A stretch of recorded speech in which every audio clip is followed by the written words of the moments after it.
Alright guys and gals, this is a long play and review for Jet Bike Simulator on the AMSTRAD CPC, released by Codemasters in 1988 on their new, at the time, Codemasters Plus range, priced at £4.99, above the usual budget prices, in which you got 2 cassettes instead of 1. Or it came on disc at, I believe, £7.99. Plus, it came with some extra goodies, like a poster and a sticker.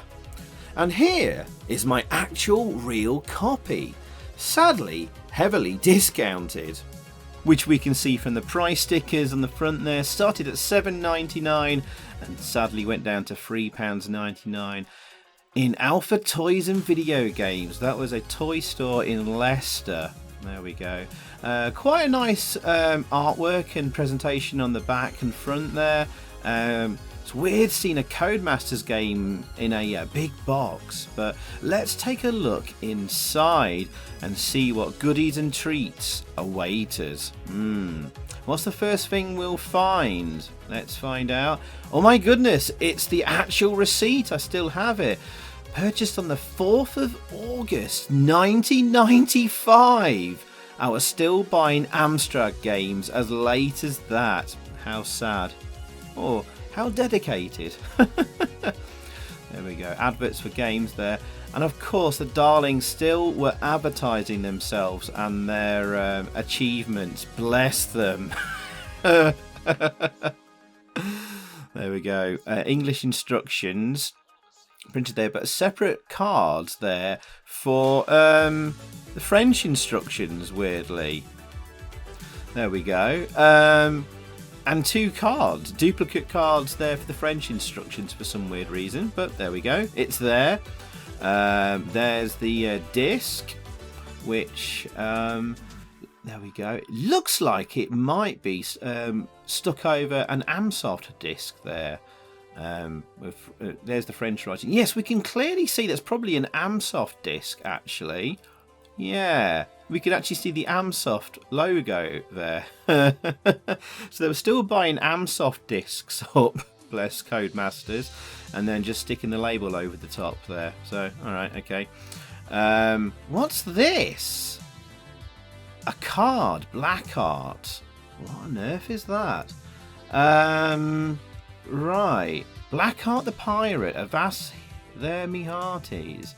It says collect the set, number 11 of 16. Get collecting, this card is just one of the full set of 16 Dizzy cards.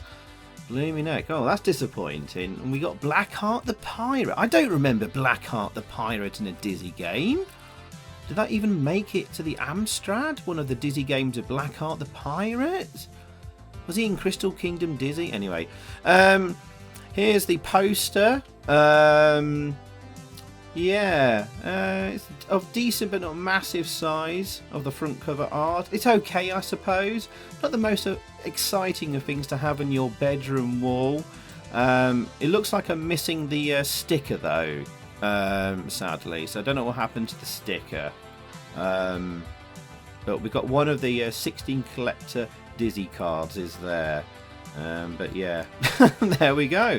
And that's what we get for your plus range. Yeah, not bad, not bad. So there you go. Now, as for the 2 cassette version, well, one tape contains a standard version of the game, the other contains the expert version.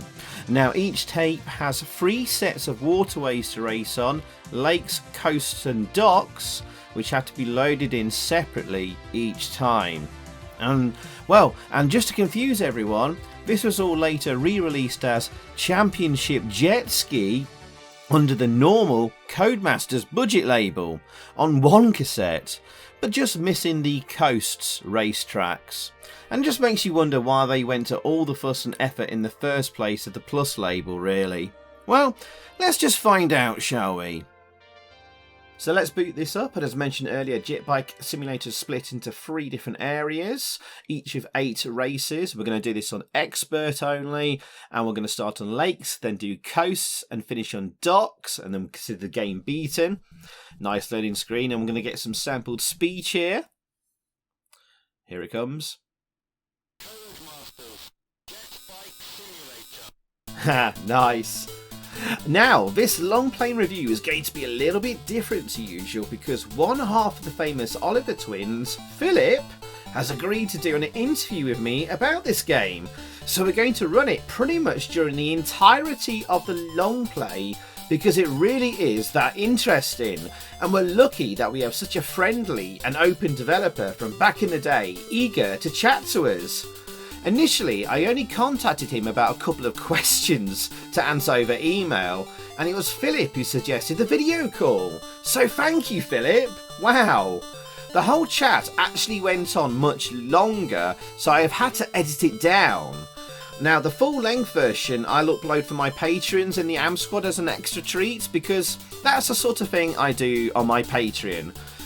So actually this was a Patreon request, this long play, from a member of the AMSTRAD Chief 89, who's in the second tier where you can make suggestions. He's been a long time supporter and it's his most beloved and favourite game of all time, Jet Bike Simulator, and he's been begging me to do this for such a long time, so of course here we are. Oh, and here's the credits for the game. Obviously devised and written by the Oliver twins. Graphics and maps by James Wilson. We will talk more about him in a little bit. Yeah, a little bit of a sad story about James, but his other work includes 3D Starfighter, BMX Simulator 2, the first Dizzy game, Fruit Machine Simulator, Grand Prix Simulator, Hero Quest, Professional BMX Simulator, Professional Ski Simulator and Transmuter. Music by John Paul Eldridge, loads of stuff, 3D Starfighter as well, Advanced Pinball Simulator, Afterburner, Brainache, Dizzy 1, Freedom Fighter, Fruit Machine Simulator, Grand Prix Simulator, Incredible Shrinking Sphere, Nightmare, Nuclear Heist, Professional Ski Simulator and Super Robin Hood. And off we go on the first race. I'm the bike with the black dot in the middle, and it's very simple controls. Fire button to accelerate, release to slow down, left and right, that's it. Go for each of the numbered gates, number of laps, or the dots below the timers at the bottom of the screen. As long as you're not last, you go through to the next race. There you go. Nice jingle of music there at the end of the race. Lots of scores there. 800 bonus points for winning, 100 points for having the fastest laps, and there's additional time bonus, which I'm not sure entirely how that's calculated. And you've got to watch out for weeds that will slow you down. There's jumps as well, but no power-ups or upgrades for your jet bike in the game. We've got Mode 1 graphics, so 4 colours on the screen, but smaller pixels and higher resolution. Sound effects are decent. We've heard some nice jingles of music before and at the end of a race. Oh, there was just one lap on that one. And the sampled speech is cool as well. We'll be comparing this to the other 2 versions of Jet Bike Simulator for the ZX Spectrum and Commodore 64 versions later at the end of the video. There's also a simultaneous 2-player mode with 2 other computer drone players as well to race against, which is cool. But we'll leave things here to get Philip Oliver's interview in because that's far more interesting and important. And we don't have a huge amount of time. So I'll be back later with my usual stuff after. Okay. So, hi. I'm Philip. Andrew and I are still beavering away making interactive entertainment, and I say interactive entertainment rather than games because our latest company is Panavox, and we're making a product called Richcast. And the idea of Richcast is to actually enable anybody to create interactive content that automatically runs on any devices. Think of it like doing podcasts. Anybody can make a podcast and upload it to various services for other people to enjoy. Or YouTube, but you can't do that with interactive content currently. The only way to do it currently is become a developer, learn programming, learn Unity or an engine like that, and do a lot of hard work. We've taken all the hard work out of it and made it really simple for anybody to be able to just drag, drop, and create an interactive title, perfect for interactive stories. And so that's what we're making at the moment. So, where did the idea for Jet Bike Simulator come from? Jet Bike Simulator was one of the simulator series because the Darlings started Codemasters with BMX Simulator and it was phenomenally successful. We immediately followed that up with Grand Prix Simulator because we thought that racing cars was a lot more interesting than racing BMX bikes and a lot more aspirational. Grand Prix Simulator did spectacularly well for us, so we wanted to follow it up with more simulators, and we did Pro Ski Simulator, and it just seemed natural to look for other sports. And a friend of ours, his father had 2 jet skis, and the summer of '88 he actually invited us along to the Cotswolds Water Park lake where they had jet skiing. I say he invited us along. I think the first time we actually heard of it was we went along and did some jet skiing, just hired their jet skis at the venue. But then talking to him, we realised that, hang on, you've got some jet skis. It's like, how do we... Can we use yours instead, kind of thing? So we all went along several sort of Saturdays and Sundays during the summer of '88, and we got really good at jet skiing. And it just seems so obvious to say, wait a minute, we can do something like Grand Prix Simulator, but with jet skis, using the same approach of a top-down view. Were you already looking for a game for the new Codemasters new £4.99 plus range? Or was it decided after you had made Jet Bike that was the one to launch it with?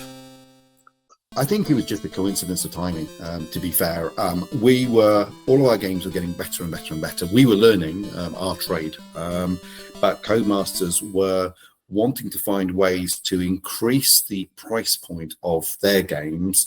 And so when it was a coincidence of timing, we sort of said, well, our next game is going to be a little bit like Grand Prix Simulator, but using jet skis. Actually, the Darlings came along and played on jet skis as well. I'm not sure we have any video footage of them actually on the jet skis, but several times they actually joined us on the lake doing the jet skiing. And yeah, they wanted to get the price driven up, but they still wanted to be a bargain to the end players. So going up to $9.99 or $11.99 seemed a little bit too much of a stretch for a company that had always branded itself as the best budget publisher. So they tested the waters with Jet Bike Simulator. Yeah. Unfortunately, didn't work out too well. I mean, they tested it with Jet Bike Simulator and, of course, BMX Simulator, Pro BMX Simulator, which also we wrote for them. On the AMSTRAD Spectrum, they did the Commodore 64 version. But unfortunately, it didn't work out too well. And the reason being is that when you go into shops, there was the budget area, the budget shelves, and there was the full price shelves, and there wasn't shelves in between.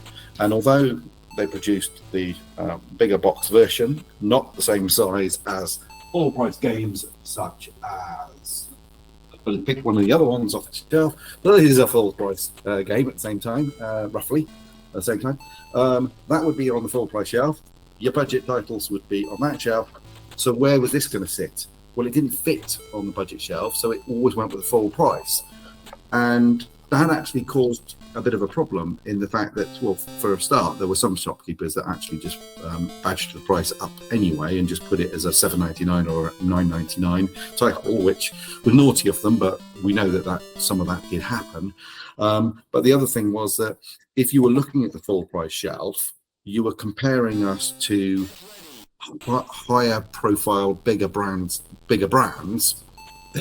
Ghostbusters is a good example. And then only afterwards thinking about the price difference. And I think that actually hurt them as well. That it's like, oh, Ghostbusters 2, or I know this is slightly later, but a product like this, or a game like this, versus something like this, it's like, well, this one looks better. Yeah, but this one's half the price. But you don't really think about the price until afterwards. So I think that held them back a little bit, unfortunately. So Jet Bike and BMX were the only two games on the Plus range, and there wasn't any others? No, it was considered a little bit of a failure, sadly. I don't think it was an absolute disaster, but it certainly wasn't a success. And so everybody reevaluated the sales and how that worked out and decided that didn't really work too well. So why don't we take the full price games and shrink them down into single for 6 months later and put them out as just single cassettes. So that's what we did, and that's why it's kind of slightly rebranded. We changed a few bits about. We changed the logo, obviously. Changed a few bits about. Cut down the number of courses and everything, and then put it out as a jet ski. And the same happened with Pro BMX, which I probably have up here somewhere as well. Yeah, I can see it up there. And we did exactly the same with that as well. There we go. Right. So when did you start work on the game, and how long did it take you to complete? Gosh, I'd have to look at my spreadsheet for that. We are talking how many years ago? 35-ish years ago? I can't do that off the top of my head. Oh, that's okay. I know. I've got spreadsheets on this. I've got drop boxes of all the data. I know when I was looking at the video earlier, getting a clip of video for you, that it said that it was recorded in the summer of '88. I know that all the games we were doing, we were trying to push ourselves to do one game a month. And I think this wasn't a particularly long one. It wasn't a particularly complicated one. So therefore, I'm pretty much thinking it probably was about a month. And it was probably towards the end of the summer because we'd done the jet ski and then did the game. But I haven't got the exact data in front of me, I'm sorry. No, that's okay. I mean, you had made a Grand Prix Simulator a year previously. How much code and design was brought over, reused and improved? You'd think quite a lot. And actually we thought quite a lot. But actually, when we went back to look at the code, because we love efficiency, we love reusing code, but when we actually went back and looked at Grand Prix Simulator, we realised that there wasn't as much we could take from it as we thought, because our skills had moved on so much. Grand Prix Simulator started life much earlier than when it was released. It started life as a crazy drive around a safari park, top down, with lions attacking a Citroen 2CV car and ripping it to shreds. Actually, monkeys, not lions, ripping it to shreds. And you had to get through the park, which is like just a crazy little insane game. And that never really worked. It was humorous to us in our minds, but when we actually programmed it, it's like it doesn't really work. And then we turned it into Grand Prix Simulator many months later. But as a result, our coding skill over the next year and a half had gone up so considerably that when we went back to look and say, we'll just use the Grand Prix Simulator engine, we looked at it and go, oh, it's really not very good. I think we'll probably start again. And we did, and we cleaned it up. And I mean, you still take lessons from what you did originally in the previous game. So it was whether it was vector coordinates or I forget what they call them now. Polar coordinates or vector coordinates, I think is the two differences. And I think we learned that Grand Prix Simulator was one and the other one was better for what we were doing. But I have to say, when we created the new engine that Jet Bike Simulator is based on, it was so clean, it was so efficient, we thought, oh, we should go back and make a really good version of Grand Prix Simulator, which is why Grand Prix Simulator 2 was developed. Because we thought, well, we're so much better at coding now that we can do it really, really well. And with Grand Prix Simulator, the original, being so successful, we thought another one would go down really well. Unfortunately, it didn't hit the market as we hoped, and so Grand Prix Simulator didn't sell particularly well. I understand that there was a bit of a cock up at Codemasters, and they forgot to send any review copies to magazines, which didn't help. Oh right, oh dear. Everybody thought everybody else was sending it, so there's no review. There was never any reviews of Grand Prix Simulator 2, which is a shame because it was a really, really good game. Yes, yeah. How did you design and make the courses for Jet Bike Simulator? The actual courses themselves, we wanted to have huge variety in a large number. The reason for having a large number, obviously, was this game was going to go out at $4.99, the plus range. So we had to think of the settings. Now, we learned to jet ski on a lake. So having lake with the green edges and reeds and marshes seemed great. So that was kind of style number one, or setting number one. Then we thought we need some others. And we thought, well, the obvious other place that you jet ski is beaches out at sea. So we'll have some beaches, we'll have some cliffs and all that kind of stuff. So that was another setting. And then we needed like a third setting to be to complement those other two. And we're thinking, well, where else kind of would you see jet skis? Where do you see them? Well, you do see them actually in films around docks, usually with somebody being shot at, and it's an escape vehicle or some description, and usually it ends up being smashed into the side of the pier wall or something. So we're thinking, well, it does actually complement the other two quite nicely. It's not where we'd recommend you jet ski, probably not allowed to, but it does look good. So we spoke to the artist, James Wilson, who we'd been using for a while. He was a friend of the Darling Brothers and worked at Codemasters. And we basically said the different styles we wanted. He was very, very good. He came from Commodore 64. He was very good at doing character map screens. So we made a little character map editor that he can actually plot down all the characters that he was drawing to actually make the courses. So he did a great job. Unfortunately, there is a very sad story about James Wilson. That a few months later he died. Oh, geez. There was a bit of a tragic accident a few months after producing Jetbike Simulator. I think we produced it late summer, and in December he was out partying, and he fell off a pier drunk in the middle of the night. Oh dear. Which was very, very sad. What a terrible shame. Yes. Oh dear. Oh. Sorry, didn't end that one on a happy note, but it was a very, very sad event for all of us. And he was at the prime of his life, and Codemasters was taking off. He was an amazing graphic artist, and a lovely guy. I mean, life and soul of the party. It was tragic. Oh, terribly, terribly sad. What a shame. Yeah. Was the AMSTRAD or Spectrum the lead platform here, for one? Gosh. We started developing sort of when we got really good at programming, and they were the days when we started with Codemasters, or them as our publishers. We didn't work in-house, we weren't employees, they were our publisher. We came from the AMSTRAD, a 664, and then when we had success, we bought 6128, so we had two AMSTRADs running side by side, and everything that we did, we started on the AMSTRAD, and then we converted onto the Spectrum via a nice cable. And we got a really slick development system going. So we always started on AMSTRAD, but very quickly we realized that the market for selling games was much, much bigger, like 4 times bigger on Spectrum. So whilst we were developing on the AMSTRAD, it was very much of making sure that absolutely everything would look as good as possible on the Spectrum. So one of the reasons, again, why we didn't use the Grand Prix Simulator engine from Grand Prix Simulator was that was written in the wrong mode, graphic mode 0 or 2, but basically where you've got wide pixels and a wider screen, and more colours, but very wide pixels. That wasn't compatible with the Spectrum.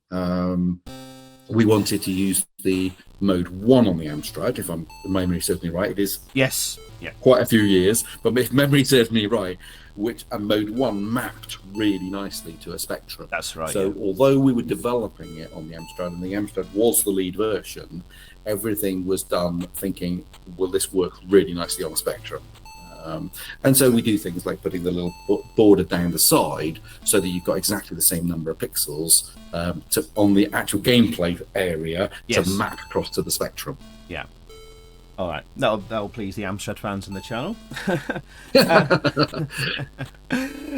Were you? I have to say, well, Amstrad was an awesome machine. It really was. I mean, and it had the decent keyboard, and you had the decent screens. I say decent screens. If you got the colour version, you got a decent screen. It helped make our career. I mean, it helped make our careers. I mean, we would have never broken into the Spectrum market. We were too late. We couldn't have competed. We didn't really have a right dev setup and everything.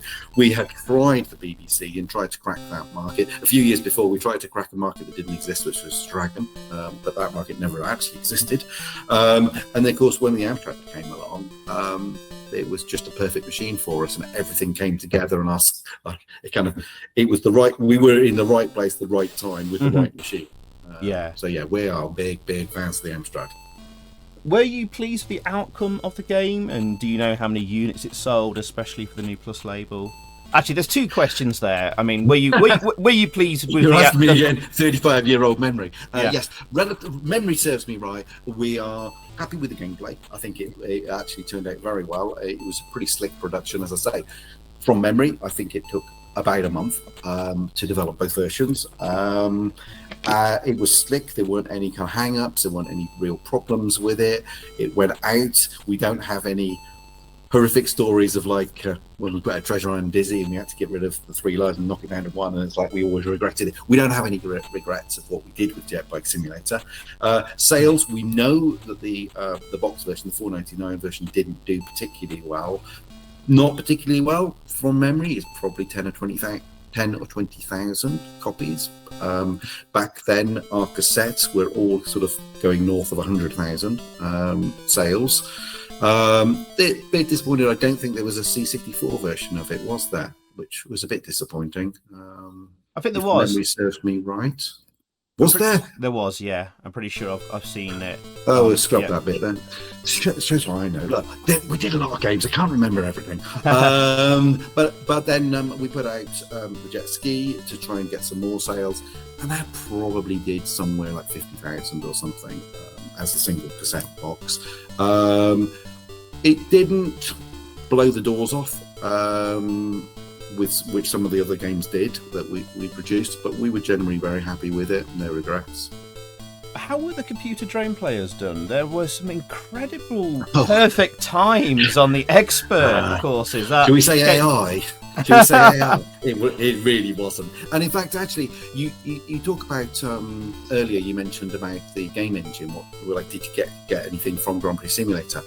Yes. I mean, this idea of the record keys, where you basically record the keys that you push, and then you just play those keys back, was our computer players. There was no AI or clever programming like that. One, we weren't clever programmers to do it. Secondly, there wouldn't have been enough memory anyway for all that code. So, or processing speed, in fact. So all we were doing was recording the keys and playing them back. And the way we recorded the keys was you look at what the keys being held down are, and then you count every frame, and then when you change key combinations, you move on to the next byte. So it's like a byte was broken into 2 nibbles. So 4 bits. What keys are you holding down for one bit, and the other bit was, and how long are you holding it for? If you manage to get to 15, it moves on to the next byte. And when we're doing our recordings, we're trying to conserve the memory so much that we tried really hard when recording the keys to not change key combinations too often.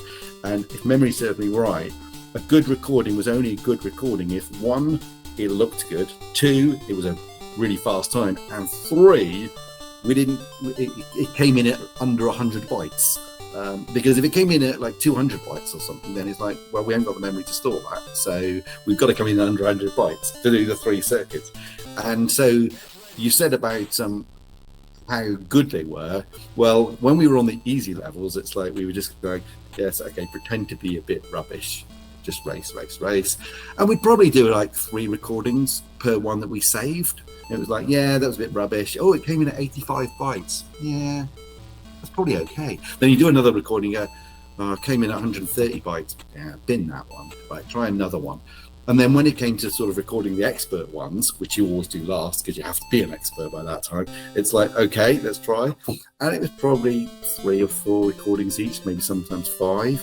But I mean, a whole lot were done in probably a day or 2. They didn't spend that long. Just recording it through. Then Andrew tries, and I try, and it's like, which ones do we think are the best versions? And we keep the best versions.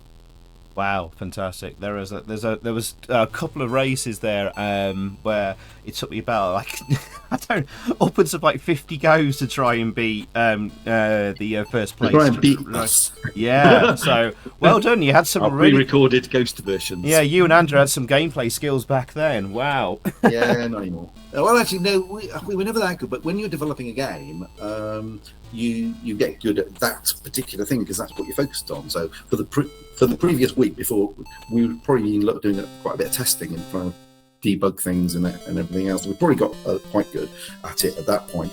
I'd also say this idea of not changing your key combinations very often, I think it actually leads to a slicker run as well. Jittering around actually slows the jet skis down, bizarrely. Whereas if you can do really smooth, don't change the key combinations very often, it actually does get you a better time. If you don't mind me asking, how did you? This might be a bit cheeky, really. How did you earn money from Jet Bike Simulator and other games? Did you get royalties? Royalties. It's all royalties. No, we don't mind saying. So what actually happened was, prior to Codemasters, we would go along to publishers with a finished game in the case of players, an interceptor, and actually say how much, and then we'd hawk it around to a few different people. And people were like really, really stingy, quite frankly. But our games weren't particularly good, so I don't blame them for being stingy. And we'd get offered anything from £200 up to, with easy art, £2,000. And that's how it worked up until we met Codemasters. When we met Codemasters, we showed them the design for Super Robin Hood just on an A4 piece of paper, all handwritten back in those days, obviously. And they said, well, if you make that, we'll give you £2,000. And we're like, oh, better go away and make that because actually that's quite a good offer. So we went away, made it, and unfortunately, no, hang on, it was £10,000. £10,000 if you make that. And then when we actually turned up with the finished Robin Hood a month later, they said, oh, we'll give you £2,000 up front as an advance on royalties. Royalties will be 10p per cassette. Super Robin Hood did spectacularly well. They went off and did a Commodore 64 version and a Spectrum version, which made it even more royalties for us. Whenever somebody else converted the game, the conversion person got half the royalties, we got half the royalties, which seemed a fair deal, actually. And actually, I would say that Super Robin Hood did make more than 10,000 eventually in royalties, so we'd get quarterly royalty statements. But after a while, Codemasters stopped giving us advances, which was a bit annoying. But we were also confident of sales, so it kind of didn't matter. It was like, well, next quarter you're going to owe us a load of royalties anyway. We got royalties from the previous games. I mean, our royalty sheets came through because we've got so many games on so many different platforms, and they'd come through as like 20 pages, and we just go, oh my goodness. And each against each one, it's like sort of money, and then you get to the bottom and go, that's pretty nice. Like, and then we'd raise an invoice, they send us a check, and we'd take the check down to Nationwide and put it in. Go, oh, it's quite nice. All right, we'll make this the last question then. Are there any more stories to share from Jet Bike Simulator, or any lasting memories you have of it? Yes, there is one lasting memory. I said that our friend had 2 jet skis, or his father had 2 jet skis. Well, there's a couple of interesting ones. One time when we were towing the jet ski back on its trailer, and we were driving back, the wheel went and fell off while going along an A road about 60 miles an hour. And it's like, oh my God. And the thing's just skewed everywhere, and cars, horns going and everything. It's like, oh my God, that was scary. Thankfully, nobody died. Thankfully, nobody actually had a crash, but Jesus. So we had to end up getting RAC out or somebody out to kind of help us get it off the road. So that was one event. But the other event that happened that summer was that the girl who does the voice I think it's in one of them, I can't remember which one, Melody, she was using the jet ski. She wasn't very. Actually, was it her or was? Actually, it could have been another girl. Yeah, it might have been another girl actually. And she went whizzing up on the jet ski. And then a few minutes later, and everybody else was kind of just talking, and they weren't paying attention. And a few minutes later, she came swimming back. And I was like, "What have you done?" She goes, "I had a crash." It's like, "What?" And she basically crashed into somebody else's jet ski, put a hole in the side of it, and sunk it. But she then just abandoned Patrick's. Our friend was called Patrick. She just abandoned his jet ski and just swam back to the shore. And I was like, "What?" And then, of course, the other guy who'd lost his jet ski came over, and he was effing and blinding, saying that she wasn't capable of doing a jet ski, which is absolutely true. She absolutely was not. And just smashing straight into the side of somebody else's jet ski. Yeah, it was horrendous. Can't remember how it all got resolved, but I kind of stepped to one side because it's like, well, it's not my jet skis and it's not my girlfriend. So I'm just going to step to one side, and this guy looks a bit violent, so I'm going to step out of this. So I'm not exactly sure what happened. Fantastic. Philip, thank you so much for chatting to us today. I really, really appreciate it. Thank you for taking time out of your busy day, and take care. Thank you very, very much. Okay. Cheers. Hope you enjoyed it. Thank you. Bye. Excellent. Well, there you go. Thank you very, very much, Philip. I really, really appreciate that. That was fantastic. And in the full interview on my Patreon, Philip talks about his real thoughts about the AMSTRAD in more depth, what Lord Sugar should have done with the AMSTRAD CPC, and also Philip playing Pinball Dreams and the Batman group. Yes, well, check that out on my Patreon. And, well, here we go. This is the final race of the docks and of this long play, and boy oh boy, this took me absolutely ages to beat the game. There we go, that's the final gate there of the final race of this long play. Some of these racetracks took me upwards of like 20, 30, 40 attempts to beat to get the first place. This was a really, really tough one to do. So Chief89, I hope you're happy with this long play. I finally did it for you, mate. This took me many, many weeks to actually get done. Let's read this out. Congratulations! You have successfully completed this Expert Championship. But have you beaten all 3 Expert version championships? Yes, I have. If you have, then you can still improve your top scores by obtaining higher bonuses. Alternatively, you can try to beat our other games listed in the credits. You won't find them so easy. Philip and Andrew Oliver. Well, there you go. Well, let's look at magazine reviews. AMSTRAD Action reviewed this in their April 1988 issue 31 magazine, and they thought it was okay. And I quote, "a good start to the plus range for the Codies." Alas, this and BMX Simulator, whatever it was the only ones in the range. They grumbled at some questionable collision detection issues, and unfortunately I do agree with them, and wondered how many more simulators they could keep doing. I also think they rather harshly marked down the Sonics here, ignoring the rather nice music and jingles between and levels and stuff. But anyway, they rated the graphics at 67%. That's a bit harsh as well. Sonic's at 34%. Come on, got some good tunes here and there. Sampled speech, yeah, 34% for Sonic's is a bit harsh. Grab factor at 74%. Staying power at 66%, with an overall AA rating of 70%. As for my review of the game, well, I suppose I kinda agree with AMSTRAD Action, really. I think we've seen it all before with Super Sprint originally and all the many clones that followed it since. But this is a nice twist on it, taking it to water with jet bikes, with different handling physics on water to deal with.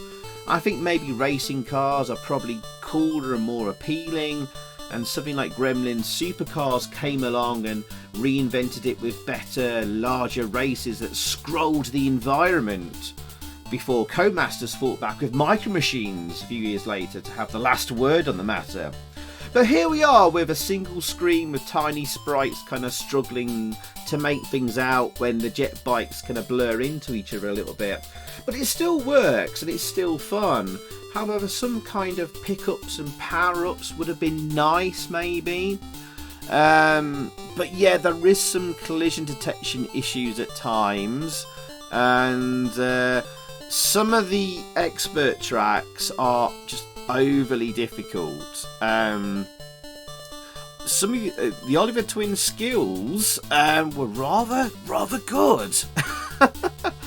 And well, if not get last place, you can just about scrape through. But I think some of you might find this game a little bit too tough. But there you go. So what would I score this? I'm going to score it higher than Amstrad Action. I'm going to be perhaps a little bit more generous. I think I will. I'll go for 7.5 out of 10. I'm going to give it 75% score. So what would you boys and girls give this score in the comments? Let me know what you think to this in the comments, and leave Philip Oliver a nice message in the comments too, because it was very, very kind of him to take time out of his busy schedule to talk to us. So let's look at the other versions and see how they compare. And we begin with the ZX Spectrum version of the game, of course, made by the Oliver twins after they finished the Amstrad version first. And we're using the 48K version of the game. I've been unable to find a 128K version one that might have had AY music, so we are listening to the 48K beeper music in all its sonic glory. Oh, just going to put my name in here first, and then we'll get into it.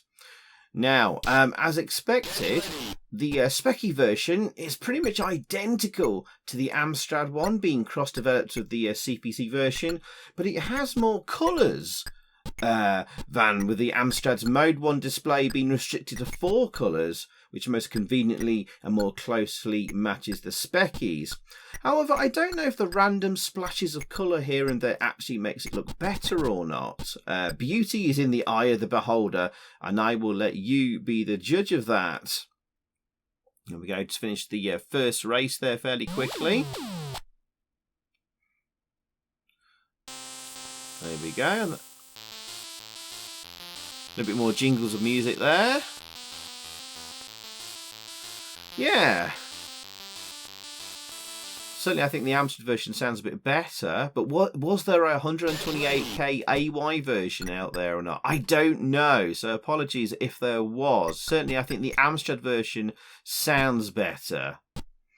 So the sound of music isn't as good, with it seemingly being 48K beeper only, and in-game there's no jet bike sound. Anyway, personally, I think I prefer the cleaner look and the sounds of the Amstrad one here. But there we go. Oh, and for once, there's no noticeable difference in the speed. Sometimes we see the Spectrum version performing a bit faster, but no, they're about the same here. So let me know which one you prefer in the comments. This is the Commodore 64 version, but the sampled speech isn't sounding as good here. But we get a nice Sid Chip rendition of the music here.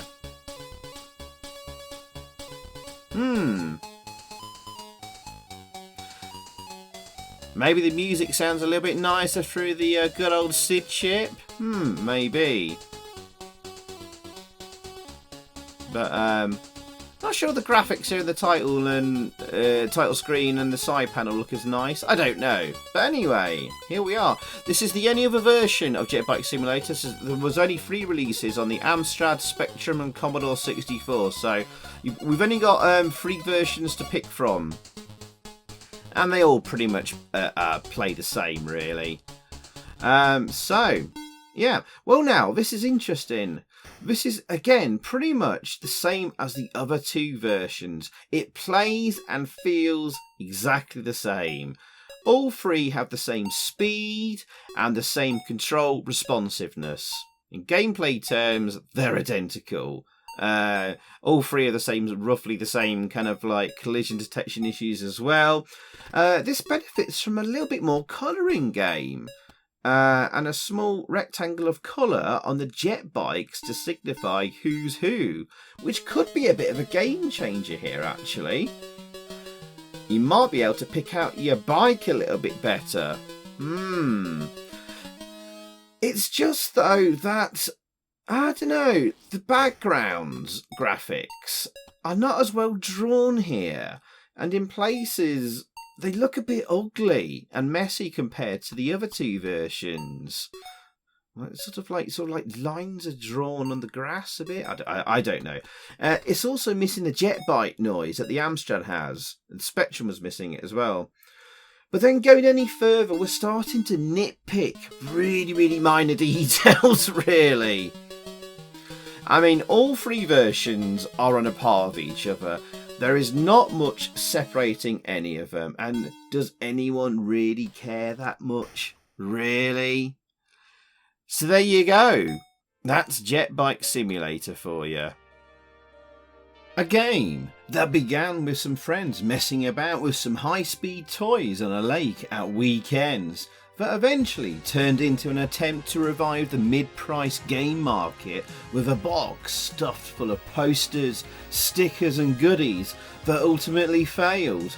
But we're still left with another fun and decent Super Sprint style game, but with a bit of a twist, dealing with the different physics of water. Whether you think that's cooler than racing cars and can look past the occasional frustration or not is up to you. But Chiefy, I hope you liked the video, mate, and thank you Philip for talking to me. Thanks everyone for watching. Click us a like and a thumbs up and let me know what you think in the comments below. Cheers and goodbye. Bye. So thanks for watching, guys. I hope you enjoyed that. If you did, please click a like below, leave a comment, and also subscribe if you haven't already. And over that way, there's another video for you to check out. Zypho, out.